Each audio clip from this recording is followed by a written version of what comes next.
আপনারা দেখেছেন ঢাকা আটে আমরা এই সুজন মিয়া যে রিকশা চালক তাকেও আমরা মনোনয়ন দিয়ে আগামীর বাংলাদেশ এনসিপির বাংলাদেশ, আগামীর বাংলাদেশ, শাপলাকলির বাংলাদেশ। আপনারা জানেন জাতীয় নাগরিক পার্টি এনসিপির 2 দিন ব্যাপী মনোনয়ন প্রত্যাশীদের সাথে সাক্ষাৎকার চলছে। একটা আন্তরিক এবং স্বচ্ছ পরিবেশে আমাদের সাক্ষাৎকার চলছে। সাক্ষাৎকারে আজকে লাস্ট দিন। আপনারা দেখতেছেন মনোরম পরিবেশ এবং সকলের যে উদ্বিগ্ন একটা অবস্থা, সবাই আসছেন, সাক্ষাৎকার দিচ্ছেন, হাসি খুশি মনে বের হয়ে যাচ্ছেন।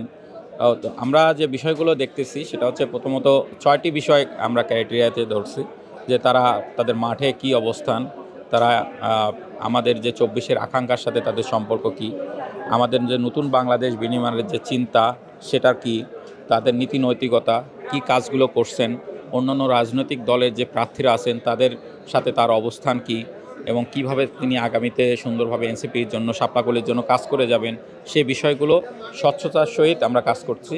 এবং প্রত্যেককেই আমরা তাদের আলাদা আলাদাভাবে মার্কিংয়ের ব্যবস্থা করতেছি। এই মার্কিং কেউ কারোটা তা জানবে না যে কে 1 পেল, 2 পেল বা 5 পেল। এই মার্কগুলো আমরা নিজেরা দিচ্ছি, সেটা হচ্ছে নিজেদের ফোনেই আমরা ইনপুট দিচ্ছি এবং একটা সেন্ট্রালিজে সেটা যোগ হচ্ছে। তো এই বিষয়গুলো থাকতেছে। তারপর তার কর্ম, এতদিন যারা কাজ করছে, শুধু ভোকাল না, তার কর্মকাণ্ডগুলোও দেখতে হবে। একজন ভোকাল মানুষকে এখানে এসে সুন্দর সাক্ষাৎকার দিল বলেই তাকে আমরা মনোনীত করলাম এমন না। তার সার্বিক যে কর্মকাণ্ড সেগুলো, আমাদের অতীত যে কর্মকাণ্ড সেগুলো আমাদের সাথে অ্যাড করা থাকবে।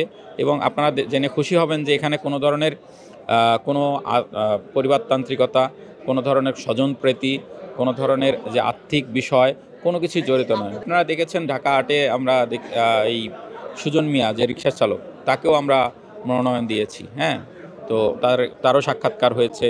এরকম খেটে খাওয়া মানুষ, মোস্ট অফ দ্য দেখা যাচ্ছে শহীদ পরিবারের ফ্যামিলির লোকজন আসছেন। তার ছেলের আন্দোলনে উদ্বুদ্ধ হয়ে তার বাবারা বা মায়েরা অনেকেই মনোনয়ন ফর্ম তুলেছেন, তারা ভাইবা দিচ্ছেন। এবং আমি আমার অঞ্চল রংপুর, কিন্তু আমি কুমিল্লা বোর্ডের সদস্য হিসাবে আমি এখানে কাজ করছি। তো এই বিষয়গুলো দেখা যান স্বচ্ছতার সহিত সব ধরনের মনোনয়ন বোর্ডে আমরা কাজ করতেছি। ইনশাল্লাহ একদম স্বচ্ছতার সহিত যারা আসলেই লেগলায় কাজ করছে এবং নতুন বাংলাদেশ, জনগণের আকাঙ্ক্ষা, সাধারণ মানুষের আকাঙ্ক্ষা, 24-এর আকাঙ্ক্ষা এবং বাংলাদেশপন্থী হিসেবে কাজ করার যে মনোবাসনা, সেখানে যারা আমাদের সাথে সম্পৃক্ত আছে, যারা তারুণ্যকে শক্তি হিসেবে নিচ্ছে, তাদেরকে আমরা মনোনয়ন দেবো ইনশাল্লাহ। টোটাল আবেদন করেছে 1484 জন। প্রত্যেকের যে উপস্থিতি, সরব উপস্থিতি আমাদেরকে জানান দিচ্ছে যে আগামীর বাংলাদেশ এনসিপির বাংলাদেশ, আগামীর বাংলাদেশ শাপলাকলির বাংলাদেশ, আগামীর বাংলাদেশ পরিবর্তনের বাংলাদেশ।